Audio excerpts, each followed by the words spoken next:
Hi baby, c'est Lola Bellucci, bienvenue sur ma chaîne YouTube. J'espère que vous allez bien. On se retrouve dans un nouveau podcast filmé. Alors, j'ai un nouveau micro, je sais pas du tout ce que ça va donner. Beaucoup moins quali que celui que j'utilise d'habitude, mais voilà, là, je l'ai pas sous la main. Donc on va faire avec les moyens du bord, j'ai envie de vous dire. Les moyens du bord. Clairement, c'était pour avoir votre attention. Et maintenant que vous êtes à mon écoute, on va pouvoir discuter un petit peu. J'espère qu'on m'entend assez, je sais pas du tout. J'espère aussi qu'on n'entend pas les bruits d'à côté. Et si c'est le cas, je suis complètement désolée, ce sera un podcast un peu bancal. Donc aujourd'hui, on est le 9 novembre et il est 18h18 comme par hasard. Coïncidence? Je ne crois pas. Je ne sais pas du tout si vous y croyez ou si vous êtes spirituel ou tout ce qui est numérologie, astrologie, tout ça, bref. Moi en tout cas, j'arrête pas de les voir en ce moment. Je sais pas si c'est l'effet de la pleine lune. Vous allez vous dire, elle est complètement tarée. Elle revient, il lui remanque une case en plus, ou une case en moins, je sais pas, bref. J'ai l'impression que ça fait 100 ans que je n'ai pas pris ma caméra et mon micro. Enfin bon, en l'occurrence, un nouveau micro. J'ai déjà du mal à parler alors que j'ai même pas commencé cette vidéo. Ça commence bien. Bref, voilà, vous m'avez manqué. J'avais envie de prendre la caméra et de parler un petit peu parce que je suis récemment rentrée de tournage et j'avais envie de parler un petit peu de ça pour vous en apprendre un petit peu plus, vous raconter un petit peu comment ça s'est passé. Voilà, un petit peu le journal de bord d'une actrice. Non, faut pas abuser non plus.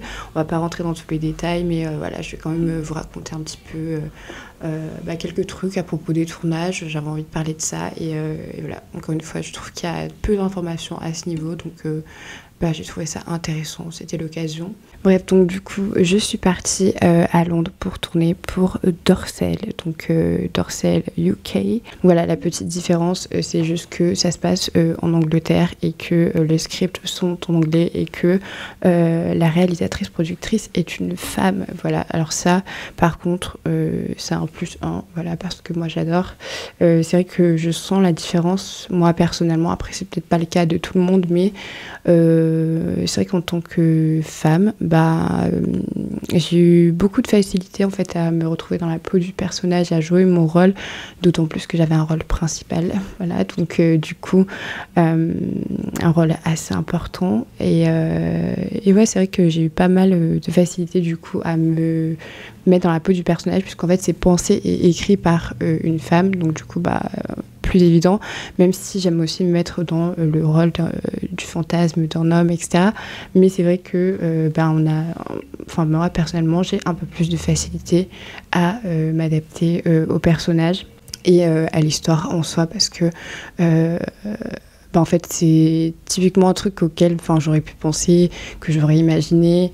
Et ouais, c'était assez facile de se mettre dans la peau de ce personnage. Et d'ailleurs, c'était, j'ai plus de voix, c'était une reprise facile parce que si vous n'êtes pas au courant, ça faisait genre 6 mois que je n'avais pas tourné. On était quand même sur un retour en douceur parce que c'est Dorsel et parce que toujours très bien traité, très bien accueilli. Mais bon, bref, j'en parlais un peu plus après.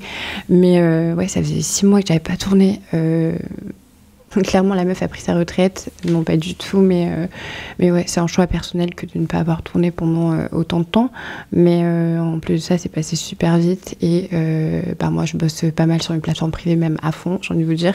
Donc, du coup, en fait, je dépends pas des productions et tourner n'est pas pour moi une nécessité, bien que j'adore faire ça. Voilà, clairement, on va se le dire, j'adore l'acting et tout ça. Donc, pour moi, c'est toujours un kiff d'aller en tournage. Alors voilà, quand tout se passe bien, hein, voilà, on parle de mon cas, s'il vous plaît, on ne s'étale pas, on ne divague pas. Bref, c'est la fin de journée, je suis désolée, je perds complètement les pédales.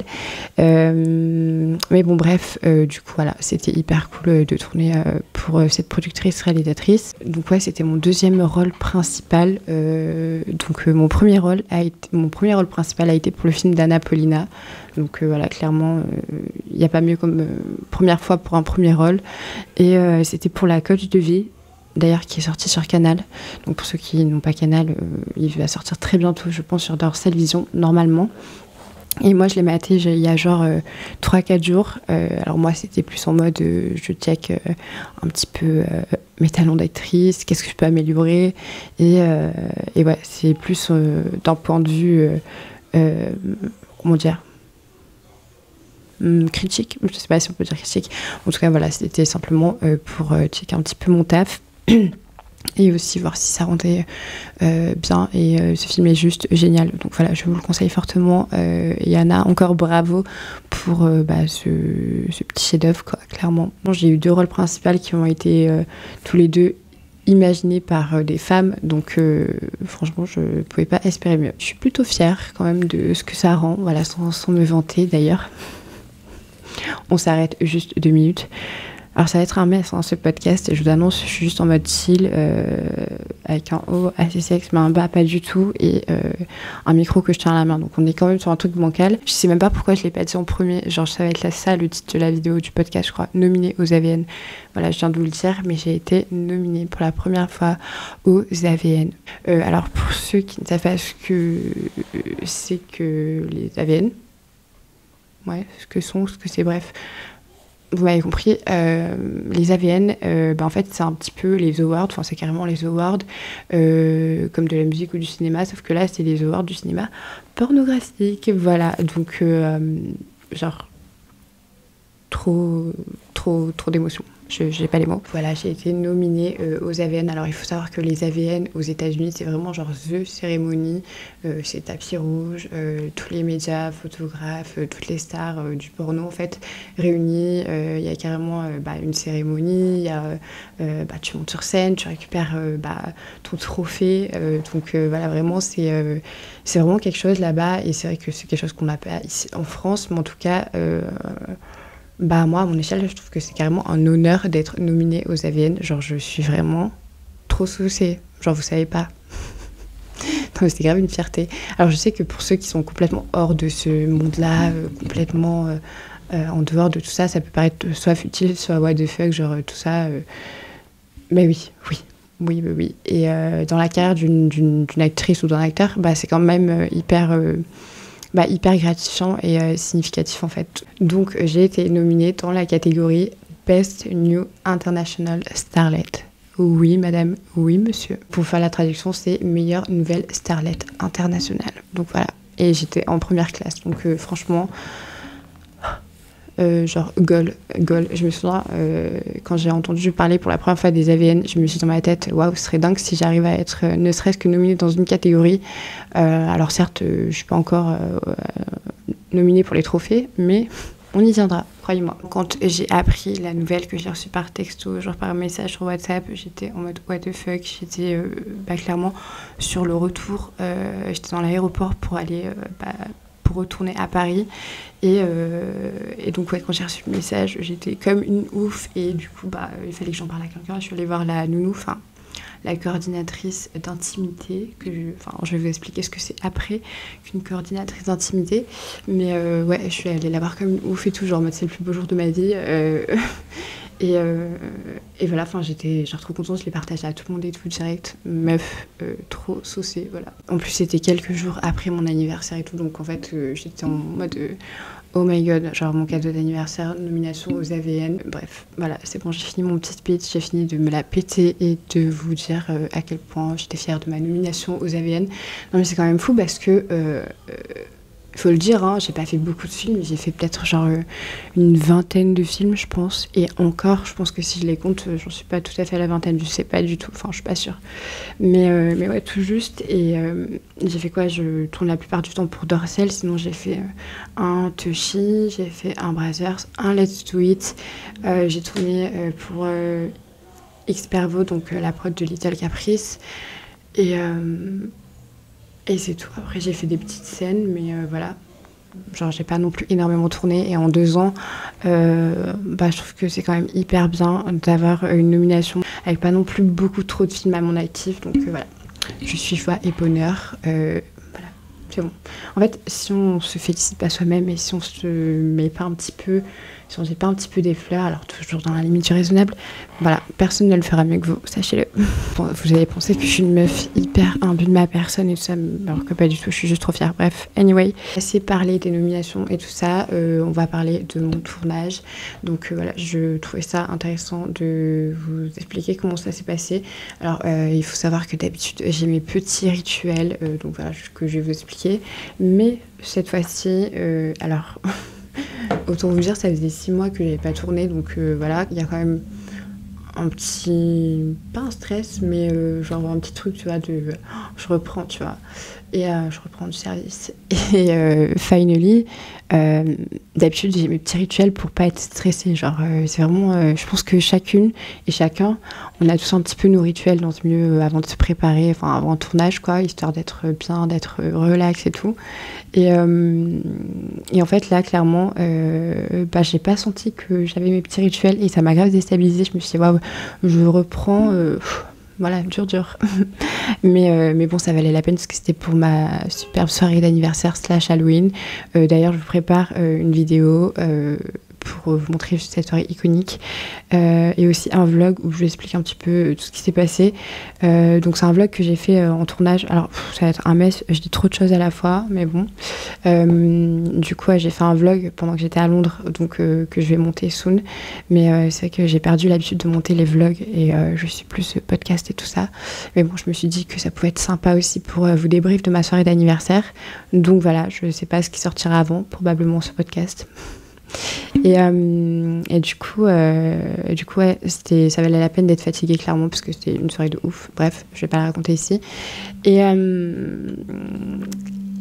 ouais, donc du coup j'étais un peu stressée, genre de pas entendre mon réveil parce que je me suis couchée super tard, de pas paraître en forme et tout, mais bref, finalement c'était que dans ma tête et j'étais tellement sur mon nuage que j'avais l'air la nana la plus heureuse de la Terre, ce qui était complètement le cas. Au-delà des petits rituels que j'ai trouvé qui font que je me sens bien. On n'arrive pas, voilà, une main devant, une main derrière sur un tournage. Il y a toute la partie préparation, notamment pour les nanas. Je trouve quand même que on a un beau petit planning entre aller chez le coiffeur, s'épiler, aller faire ses ongles. Alors il y a aussi des productions qui ont des petites préférences au niveau des manucures, plus long, plus court, coloré, pas coloré, bref. Donc ça aussi c'est une petite information comme ça que je glisse et vous en faites ce que vous voulez. Et du coup là, vu que je jouais la barista, j'ai une manucure quand même assez simple, voilà. Toujours girly mais très simple. Comme j'ai dit, on n'arrive pas une main devant, une main derrière, donc voilà, au préalable il y a les tests IST, MST, petit tour chez le coiffeur, la manucure, l'autobronzant, l'épilation, bref voilà, il y a un petit paquet de choses à faire avant, et histoire d'arriver au max du glow-up sous les feux des projecteurs. Et donc après ça, hors tout ce qui est un petit peu superficiel et tout, c'est vrai que moi j'ai vraiment avant les tournages j'ai vraiment pris l'habitude de, en général, hein, pas le dernier là que j'ai fait parce que clairement je pouvais pas, mais en général ouais, c'est ce que je fais, c'est que je me mets vraiment dans ma bulle, j'essaie vraiment de faire des choses qui me relaxent, prendre des bains, lire, écouter de la musique relaxante, essayer de réviser mon texte, me mettre dans la peau du personnage. Je me fais aussi beaucoup de comment je peux dire ça paraît chelou, d'auto motivation, genre je me motive toute seule, vous voyez ce que je veux dire, genre je me mets dans mon miroir et je me dis genre t'es la queen, tu vas assurer, tu vas faire un bête de tournage, tu vas tout casser, t'es la meilleure actrice et tout ça. Voilà, la fille n'a pas des chevilles énormes mais je vous jure que ça m'aide. Voilà, donc un petit exercice, et voilà, c'est des petites habitudes que j'ai pris et que j'avais pas forcément au début, et ce qui fait que j'étais quand même assez anxieuse sur les tournages, j'étais vachement dispersée dans ma tête, et en fait je me suis rendu compte qu'il fallait que vraiment je switch mon cerveau quelques jours avant et que je me mette vraiment en mode taf et en mode vas-y, t'es ce personnage, tu vas tourner. Voilà, c'est un petit peu une préparation psychologique, donc ouais, ça c'est un truc que j'ai appris un petit peu avec l'expérience. Alors on va pas dire non plus que j'ai des années d'expérience, mais bon, ça fait quand même 2 ans, voilà, il faut le souligner. En général, alors pas toujours parce qu'il y a quand même des petites exceptions, notamment quand on doit remplacer un acteur ou une actrice, mais en général on est quand même prévenu 1 mois ou 3 semaines à l'avance, donc tout a été établi, que ce soit les scènes, les types de scènes, le nombre de scènes, le prix des scènes. Aussi, on reçoit le contrat donc par mail. Donc ça, c'est quand même assez récent. Mais maintenant, ils l'envoient par mail. Donc ça, c'est top parce qu'on peut bien le checker avant. Et ça permet que tout soit bien clair des deux côtés. Donc ça, c'est vraiment cool. Et donc ouais, ce qui fait que quand même on a un petit peu le temps de lire son script, on a le temps de se préparer en fait. Et je vais vous prendre justement l'exemple d'un tournage où j'ai eu très peu de temps quand même pour apprendre mon texte. C'était sur la coach de vie, je crois que j'ai eu genre 4 ou 5 jours alors que j'étais rôle principal et j'avais là du texte. Je crois que j'ai jamais eu autant de texte de toute ma vie. Et voilà, franchement j'étais scotchée quand j'ai vu ça, j'ai dit what the fuck, comment je vais faire? Et je sais pas où j'ai trouvé la déterre parce qu'en plus de ça c'était une période un peu moyen, j'allais pas très bien psychologiquement à ce moment-là. Enfin, j'ai traversé un petit peu une phase pas facile et donc ouais, du coup j'ai dû complètement me détacher de mes émotions et finalement d'ailleurs ça m'a quand même beaucoup aidé ce tournage. Ça a été une sorte de thérapie pour me sortir un petit peu de ce bad que j'étais en train de vivre en fait et qui était complètement logique qui est normal en fait, voilà. Enfin bref, du coup, vraiment, je pense que si j'ai eu genre autant de déter, c'est parce que j'allais pas bien et qu'en fait, ça m'a un peu servi d'échappatoire d'avoir autant de textes à réviser, d'autant me concentrer sur quelque chose. Donc comme quoi, voilà, le travail et même celui-ci peut faire vraiment du bien et faire abstraction parfois de certaines choses. Cette fois-ci, j'étais au courant, genre je crois un mois à l'avance, donc tout nickel, tout cool. Et puis voilà, ça s'est super bien passé. Je suis arrivée à Londres, donc quand je suis arrivée à Londres, enfin déjà quand j'ai pris le vol, j'étais avec la coordinatrice d'intimité. Donc d'ailleurs, je vais vous expliquer tout de suite qu'est-ce qu'est une coordinatrice d'intimité. Ça permet qu'il y ait vraiment une certaine sécurité pour les acteurs et les actrices, que la communication se soit bien faite entre les réalisateurs et les acteurs, que les scènes se passent bien, qu'il n'y ait pas quoi que ce soit qui puisse déranger l'acteur ou l'actrice. Enfin bref, voilà, c'est vraiment un truc hyper bien. Donc je vais carrément aller checker vite fait la définition. Hop. Les coordinateurs d'intimité, donc ils s'assurent de la protection physique, sociale, professionnelle des acteurs lors d'une scène d'intimité et de sexualité. Donc c'est quand même un taf qui est assez nouveau, il me semble, parce que moi au tout début quand j'ai commencé, je savais pas. Et en tout cas, je trouve ça juste génial qu'ils aient mis ça. En fait, on se sent vraiment bien encadré, encore plus. Et donc, ouais, ils disent qu'ils travaillent sur le consentement des acteurs. Donc, exactement. L'un des principaux rôles des coordinateurs d'intimité est de s'assurer que les acteurs sont consentants dans la réalisation des scènes d'intimité qui leur sont demandées. Ils échangent donc avec eux de ce qu'ils veulent faire ou non en termes de nudité, de position, etc. Les contrats légaux peuvent être signés, notamment une clause de nudité. Des coordinateurs sont présents sur les tournages pour vérifier que tout a été bien établi et bien respecté. Voilà, je vous ai fait clairement la définition d'une coordinatrice ou un coordinateur d'intimité. Voilà. On a une coordinatrice d'intimité d'ailleurs que j'adore, qui est juste incroyable. C'est Tati Gâteau, tu vois, genre elle est trop. Bref, en tout cas sur Dorsel, elle nous accompagne tout le temps, donc c'est trop bien. Et du coup, au moment de prendre l'avion, j'étais avec la nounou, je l'appelle comme ça, et la make-up artiste et l'ingé du son. Donc j'étais pas toute seule pour le vol, ce qui est aussi cool parce qu'au final, quand j'arrive là-bas, j'ai pas à devoir me repérer et tout ça parce que voilà, ça fait que la deuxième fois que je vais à Londres. Donc pour moi, ça m'a rassurée, voilà, la meuf complètement assistée. Non mais bref, ça m'a rassurée et donc en arrivant à l'aéroport, il y avait un chauffeur, donc directement il nous a récupérés et on avait 1 heure de route jusqu'à Hastings, donc ça se faisait pas dans Londres même, c'était à Hastings. Et donc du coup, voilà, hyper bien accueillie. Je suis arrivée dans la soirée et la réalisatrice, productrice m'attendait pour m'expliquer un petit peu comment ça allait se passer le lendemain, pour me montrer la chambre, d'ailleurs une villa incroyable, voilà, donc à chaque fois c'était trop bien, genre la villa c'était une maison juste incroyable, genre sur 3 étages avec des lustres juste gigantesques, bref c'était ouf, c'était beaucoup trop beau, vue sur la mer, bref génial, iconique, rien à dire. Et donc après, du coup, elle m'a expliqué un petit peu comment ça allait se passer le lendemain, quelle scène j'allais faire, à quelle heure je devais me faire maquiller, à quelle heure on devait être à tel endroit, bref. Elle m'a fait un petit peu le débrief de la journée qui allait arriver et voilà quoi, elle m'a accueillie de manière hyper chaleureuse et tout. Et derrière, un truc qui était archi bien, qu'il n'y avait pas avant. Alors, je sais pas si c'est que du coup à Londres ou si ça sera aussi en France. En tout cas, à Londres, c'était trop cool. Genre, on avait un mec qui venait nous faire à manger. Donc, on avait quelqu'un qui cuisinait pour nous, qui préparait des viennoiseries pour le petit-déj, qui nous préparait en général le dîner parce que le midi, on avait tout le temps des Tupperware ou des trucs qui restaient, qu'il avait préparé la veille, mais elle n'était pas là. Et du coup, c'était super bien parce que ça permet de bien manger et de se sentir genre un peu, pas comme à la maison, mais c'est vrai que c'est hyper cool d'avoir déjà tout prêt, tout ça, parce que quand tu finis une scène, t'as juste une envie, c'est de bouffer fort, après l'effort, le réconfort, comme on dit, et du coup, c'est vrai que c'était super bien d'un coup, t'as fini ta scène, bam, t'as juste à aller manger, bref. Trop cool. Voilà, en vrai, j'avais pas beaucoup de texte à apprendre.